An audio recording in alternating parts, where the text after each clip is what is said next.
I think it was like a few weeks ago when I told y'all about my experience playing the original Alan Wake game for the first time and all of the pain it was giving me. It was a pretty good story, don't get me wrong, but something about dodging those shadow f***s and all of their insanely accurate projectiles had me more stressed out than an old man with blood pressure problems. But again, the entire premise of the game was one that I actually liked. Having a famous writer's fictional nightmares coming to reality and all of the twists and turns that the story had gave me a good time of playing when I wasn't fighting for my sanity. And honestly, I'm glad I played it when I did because, just later this month, we're gonna get hit with a sequel title to that amazing game after more than a decade later with Alan Wake 2.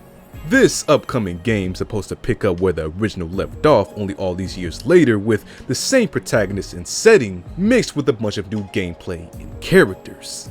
They've even upped the graphics using face capture from real actors like, this woman from that one show. Yeah, I'm sorry, y'all. We can't continue the video till I figure out what it is. Hold on one second. 𝘕𝘖𝘕, right. See, man, I knew I wasn't crazy. The game is coming out on all current gen platforms on the 27th of this month, except on the Switch, of course, because, well, we've seen how much that thing was clinging on to life with every other modern release. And many people, like myself, are excited to see where the storyline decides to take its course from this point in Alan Wake's nightmare.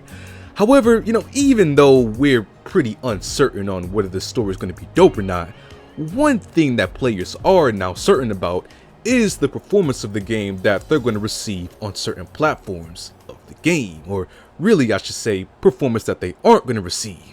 You see, just a few weeks before release, Remedy Entertainment, the people that developed Alan Wake 2, decided to share some insight on some gameplay halting features that should be expected if you decide to play the new game on an Xbox Series S console. The latest gen Xbox that's more cheaper and without a disk drive, aka a ballin' on a budget dream come true. With me paraphrasing, they claim that because of the developer's main focus on having crazy visuals in the game, Alan Wake 2 is going to be intended to be played at 30 frames per second to maintain all of the graphics that they showed off in the trailers. Except they say that there will be a performance mode on the PS5 and Xbox Series S versions of the game that can get you to 60 frames per second at the cost of some graphics, but this mode won't be present on the cheaper Xbox Series S console version of the game.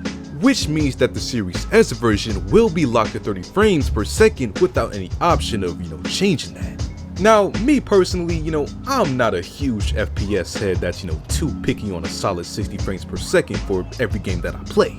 It looks good, no doubt, but before I got my first real PC, I played on a booty butt Windows 7 laptop, and before that, on a MacBook from 2008.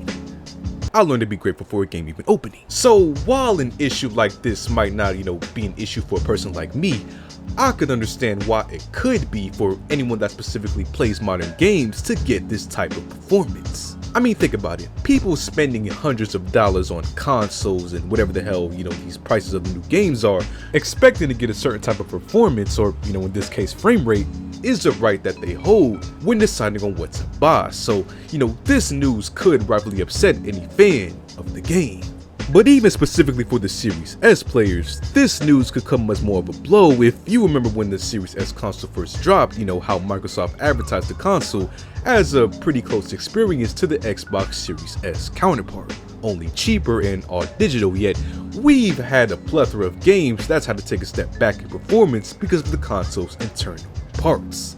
And I mean, I guess that is the price you pay for what you get with the Series S console, but getting obliterated by the shadow people in 60 FPS is a type of rage that I think we all should share. We're in this together. Either way though, this news is likely a deal breaker for some, but at the end of the day, the game will still be playable no matter what you're playing on, so hopefully the game is good and we can enjoy Alan Wake 2 as much as possible.